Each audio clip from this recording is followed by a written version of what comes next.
tumbukin na natin. Ang daming issues dito sa 2025 national budget. Una-una, transparency. Tapos yung mga questionable, if not anomalous insertions. Uh, how are you approaching this budget deliberations? Bilang kayo yung pinuno ng Senate Finance Committee, sa mga viewers natin, napaka-importante committee nito. Ito yung counterpart ng House Appropriations Committee dyan po sa Senado. Well, Christian, nagpapasalamat ako sa ating kasamahan. Unang-una, unanimous na pumirma yung mga kasamahan natin dito sa Transparency and Accountability Concurrent Resolution. So napakaganda ito dahil ito ay nagpapahiwatig ang Senado na talagang gusto nilang mareforma yung pagbabalangkas at pagbibigay ng impormasyon sa publiko tungkol sa budget. Kasi sa akin pag-aanalisa, yung mga hearings, magandang i-public yan. In fact, publicly televised yan. Pero yung dokumento, yun ang hindi publicly available. In fact, ang lumalabas, yung NEP lang, yung nasabi mo kanina, yung National Expenditure Program, at yung GAA lang ang nasa public. Pero yung documents in between and before, wala sa public. Kaya hindi mo masundan talaga yung ano nangyayari sa budget. Kaya ang rini-require ko nga ngayon, even yung mga proposals ng ahensya, ito yung tinatawag BP Form 201, i-upload na rin ng DBM para makita ng tao kung ano ba yung mga rini-request ng ahensya. And then yung mga documentos in between, for example, yung General Appropriations Bill, yung third reading version, yung BICAM report, i-upload na rin para masundan talaga ng taong bayan from start to end. Paano naman po yung yung insertions ng mga legislators, kunwari, ng mga kasama sa Senado at saka doon sa House of Representatives? Paano po maiiwasan yun? O siguro, realistically, kahit paano mamamoderate? Actually, i-qualify natin, Christian, itong insertions/amendments, no? Dahil halos, yung definition nito halos kapareho eh. Yung amendments, depende yan sa takbo ng hearing. Dahil meron naman talagang, una-una, nasa kapangyarihan ng Kongreso at Senado mag-amend. Ito yung part ng accountability at check and balance. No? For example, like in my case, no, almost 6 years ko hinahawakan ng agencies ng energy offices. Every year, binabawasan ko yung budget nila dahil nakita namin na marami silang mga proposals, lalo na ang PNOC, na hindi naman naaayon sa kanilang mandato. For example, I'll give you a very specific example. Yung PNOC, humingi sila ng budget para maglagay ng solar rooftops. Sabi ko, national oil company kayo pero gusto niyo maglagay ng solar rooftop. Hindi na ito naayon sa inyong mandato. So tinanggal namin yun.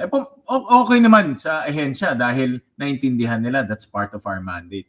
So maraming ganun. No? Tapos yung tinatanggal namin, linalagay namin sa ibang ahensya tulad ng ERC, Energy Regulatory Commission. Dahil alam natin kung epektibo ang ERC, bababa ang presyo ng kuryente natin. So mandato natin yan.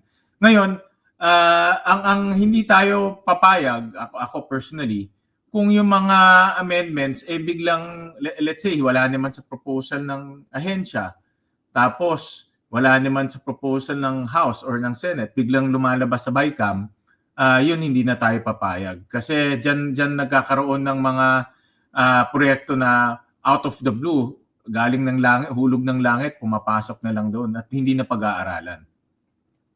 Okay. Sige po, tumbukin natin itong issue. No? Sa flood control projects, mismo presidente siya na mismo nagpangalan ng top 15 contractors na naka-corner ng nasa 100 billion, basically 20% of all flood control allocations for 2022. So ramdam na ramdam publicly yung frustration mismo ng Pangulo. I agree doon sa paliwanag niya, kasama sa kapangyarihan ng Kongreso bilang naghahawak ng power of the purse para bususiin at mag-realign. Pero yung questionable practices po kasi, you know this very well, yung naglalagay ng mga proyekto sa mga lugar na hindi naman kailangan dahil meron gustong paboran na politiko o contractor. How do you intend to deal with that? Napakagandang tanong yan, Christian. Dito nakikipag-coordinate kami sa executive at even sa local governments actually. No? In fact, isa sa mga innovations na i-introduce namin, iimbitahin namin yung mga local government representatives, pati mga civil society organizations sa isang hearing pagdating sa budget. naisip rin namin na magkaroon ng isang hearing na imbitahin namin mga budget experts, civil society organization para magbigay rin sila ng komento at suggestions or analysis nila sa mga dito sa budget natin. Ngayon, going back doon sa tanong mo, ang importante dito yung project na yon coordinated with the executive. Ang nangyayari kasi, pag hindi alam ng executive, dito napapasok yung FLR. I'm sure naririnig mo rin yun, yung for later release. Dahil sasabihin ng executive, wala namang right of way yan. Hindi naman yan, wala namang plano yan. Naririnig ko lately sa mga mayors, no? Marami akong nakakusap na mayors kasi galing akong Bulacan. May mga projects na hindi dugtong, for example, flood control, hindi dugtong sa existing dike o hindi masyadong mababa. No? So, hindi coordinated. So, kung may mga amendments o proposals na manggagaling sa mga legislators, no? Congressmen and senators alike, importante na coordinated yan sa local governments. Importante coordinated yan sa executive. At mayroong mga pag-aaral yan. Hindi pwedeng parang bula na pumapasok na lang. Para dito sa benefit ng mga viewers natin, doon sa mga hindi familiar, saan ba pumapasok yung corruption when it comes to flood control project?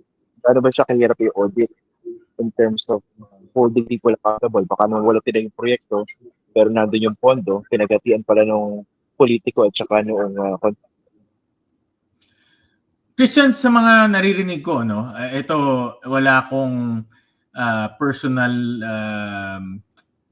direct knowledge o wala akong ebidensya na hawak. Pero ito naririnig ko na marami dito sa mga projects na ito ay pinakikialaman ng mga politiko at pinakikialaman ng district engineer.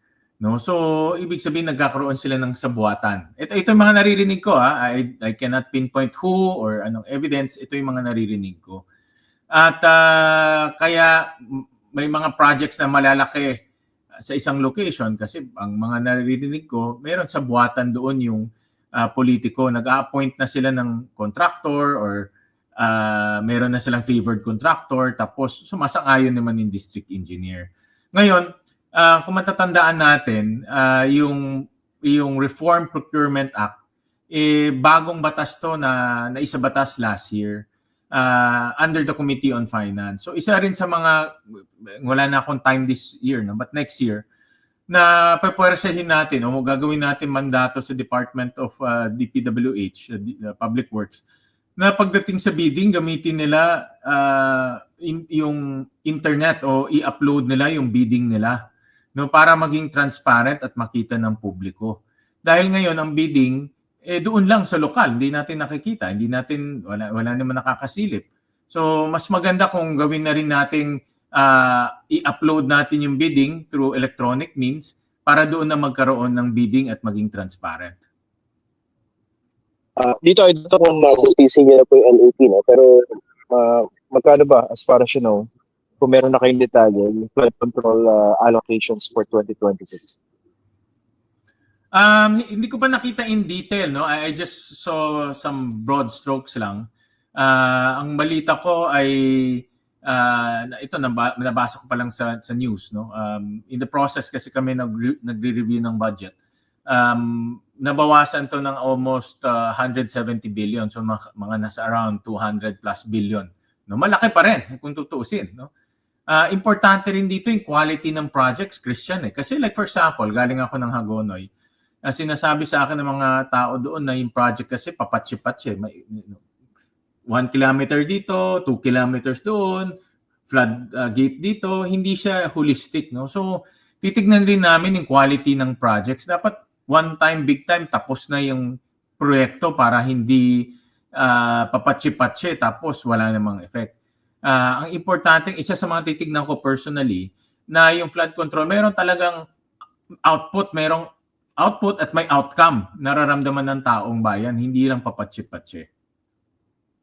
So, mas matagal siguro ang pagbusisi dyan sa mga flood control project, hindi po ba? Kasi may sinawalan yung presidente and I think it's just starting. Di ba syempre, ikukumpara niyo yan dito sa mga allocations for the 2026 national budget. Teka, paano ba ibabanggayan? Baka naman duplication yan, o baka naman patagalan tapos yan. Bakit nauulit yung mga proyekto? Yung mga ganun po. Tama ka dyan, Christian. Talagang ano yan, Kung makikita mo yung annex ng DPWH, ganito kakapal, almost 350 pages ang annex. Isang ahensya lang yun, DPWH lang yun. Dahil naka-line item doon na lahat ng proyekto. At very technical kasi nakasulat yung coordinates, nakasulat yung description, pero hindi mo naman makikita yung itsura. No? So, ano talaga, matrabaho talaga para ano. Pero meron naman kaming paraan at of course, inaano nga namin, hinihikayat namin yung publiko na makibahagi sila. Ngayon na uploaded na itong mga dokumento, makibahagi sila sa pagtatalakay nitong budget.